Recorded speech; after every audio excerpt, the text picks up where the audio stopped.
Ya, kita sudah meluncurkan, pemerintah sudah meluncurkan program cek kesehatan gratis. Gaji pegawai, belanja pegawai dikurangi? Enggak. THR dihilangkan? Enggak. Gaji ke-13 dihilangkan? Enggak. Bantuan sosial, subsidi gas dihilangkan? Enggak. Subsidi BBM? Enggak. Ya, bantuan sosial tetap ada. Oke, masih bersama saya Budiman Tanurjo di Satu Meja The Forum. Berikut adalah penjelasan dari Hasan Nasbi, tapi saya akan bertanya kepada Mbak Lulu ini. Ada sinyal yang ditangkap publik agak membingungkan. Pada satu sisi butuh penghematan, tapi pada sisi lain staf khusus, bahkan staf khusus baru kemudian juga direkrut gitu loh. Ini sebetulnya apa yang sedang terjadi sebetulnya? Pada saat awal pembentukan kabinet, banyak yang mengatakan ini adalah kabinet gemuk. Tapi kami mengatakan bahwa ini adalah kabinet yang terfokus. Terfokus artinya apa? Kerja-kerja yang inginkan menjadi satu outcome ini fokus. Dan kalau kita melihat sebelumnya, banyak orang memprediksi bahwa ketika kabinet gemuk maka anggaran akan membengkak. Tapi kita melihat justru saat ini dilakukan efisiensi anggaran. Efisiensi anggaran lagi-lagi fokus kepada otot-otot, lemak-lemak dibuang. Jadi sebenarnya ini benar-benar bagaimana kabinet terfokus dari komposisinya dan kemudian bagaimana penganggarannya. Terkait dengan staf khusus, tentunya dengan berbagai pertimbangan bahwa masing-masing staf khusus ini memiliki sebuah kemampuan enabler. Ya, enabler yang bisa kemudian membantu kerja-kerja pemerintah. Tapi bukan itu menambah anggaran? Tadi saya katakan, anggaran dipergunakan kepada otot, bukan kepada lemak. Jadi tetap berfokus. Ketika kemudian kita bicara, misalnya pasti saya tahu fokusnya adalah kepada staf khusus yang baru dari Menhan, gitu ya. Beliau adalah seorang artis dengan follower yang sangat banyak. Ketika kemudian menjadi bagian dari pemerintah, bisa menjadi komunikator-komunikator yang lebih efektif kepada masyarakat. Ngurangin Mbak Lulu dong kerjanya nanti.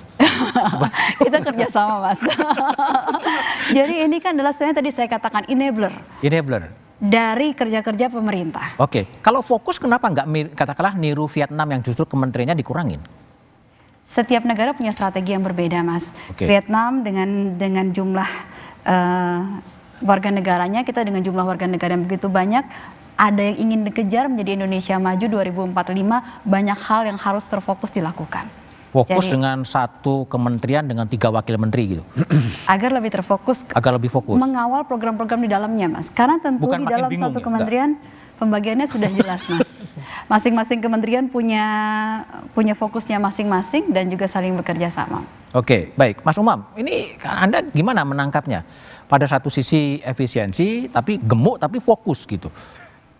Ya memang ada logika yang cukup paradoks ya. Bagaimana kemudian efisiensi itu coba dilakukan, tetapi dalam konteks struktur kemudian itu diperlebar.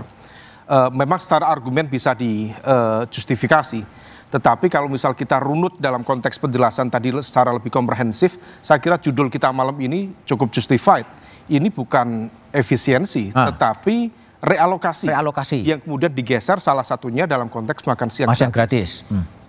Dalam konteks kebijakan saya kira sah-sah saja karena itu bagian dari janji politik dan harus ditunaikan, tetapi juga perlu dihitung betul bagaimana kemudian impact secara makronya. Kalau misal tadi dijelaskan oleh Mas Huda misalnya ya, ini harus hati-hati. Kita itu selama 10 tahun terakhir di bawah pemerintahan Pak Jokowi, kita margin pertumbuhan ekonomi itu di angka 5%. Kalau misal kemudian ini tidak dilakukan koreksi secara cepat, maka government spending berpotensi mengoreksi banyak elemen yang lain dari elemen pertumbuhan ekonomi. Kalau government spending belum optimal, sementara juga public consumption juga belum begitu optimal, investasi secara umum tidak ada pergerakan signifikan atau belum, sementara ekspor impor netnya juga tidak ada gelombang yang sangat signifikan. Saya khawatir kalau misal kemudian ini tidak ditangani secara cermat, maka kemudian angka pres 5% itu berpotensi turun di angka 4%. Turun ke angka 4%. Kalau kita menggunakan hukum Okunz, dikemukakan oleh Arthur Okunz, perbedaan 1% dalam pertumbuhan ekonomi itu impactnya kepada 2 juta kurang lebih dari pekerjaan masyarakat yang ada dalam suatu negara. Saya khawatir ini menjadi hal yang harus diantisipasi oleh pemerintah, Mbak Lulu, wala alihi wasabi ajmain, dan teman-teman di dalam pemerintahan juga hati-hati betul, karena ini terkait dengan public trust dan market trust. Jangan sampai kemudian penurunan, misal ya, kalau misal itu terjadi di angka 4%, maka public trust termasuk juga market trust terhadap pemerintah kemudian menjadi terkoreksi. Ini yang harus diantisipasi. Dan izin Mas, satu poin sekali lagi, terkait makan siang gratis. Antisipasi terkait dengan kebocoran di dalam konteks itu 171 triliun kalau misal instrumen dalam konteks ini ya, kualitas, kemudian penganggaran, kemudian dalam eksekusinya tidak diantisipasi, ini bisa menciptakan kebocoran yang luar biasa. Baik. Bung Huda, gimana Anda merespon bahwa prediksi Mas Umam pertumbuhan ekonomi yang ditargetkan oleh Presiden 8% bisa nggak tercapai, malah prediksi bisa ke 4% gitu? Iya.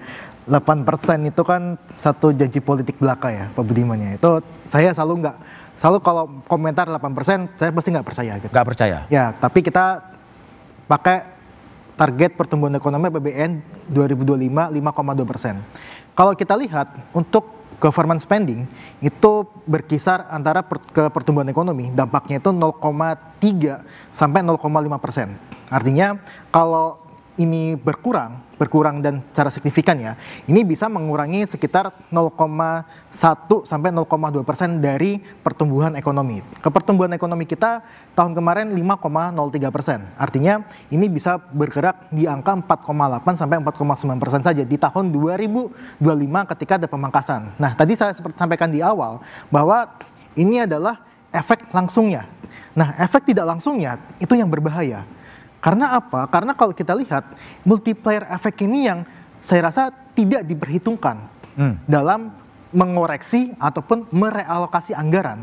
Karena kalau kita lihat dari beberapa mata anggaran yang kita plototin ya, itu mempunyai efek multiplier yang dahsyat kepada sektor ekonomi lainnya. Tadi saya bicara mengenai irigasi, mengenai jalan yang memang itu tidak diperbaiki, tidak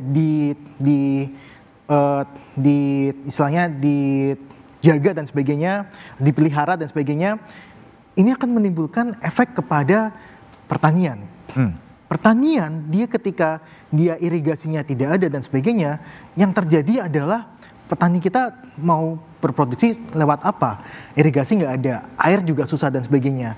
Yang ada adalah ketahanan pangan, seperti disampaikan di VT ya sama Bang Hasan Nasbi, tidak akan tercapai. Itu yang efek multiplier di situ. Nah, makanya saya setuju sama Bang Umam, ini harus benar-benar kita ya bisa dibilang evaluasi yang benar. Kita dukung sebenarnya evaluasi untuk program infrastruktur yang tidak bermanfaat bagi rakyat. Misalkan IKN. Ataupun PSN yang memang dia tidak berimpact kepada masyarakat luas.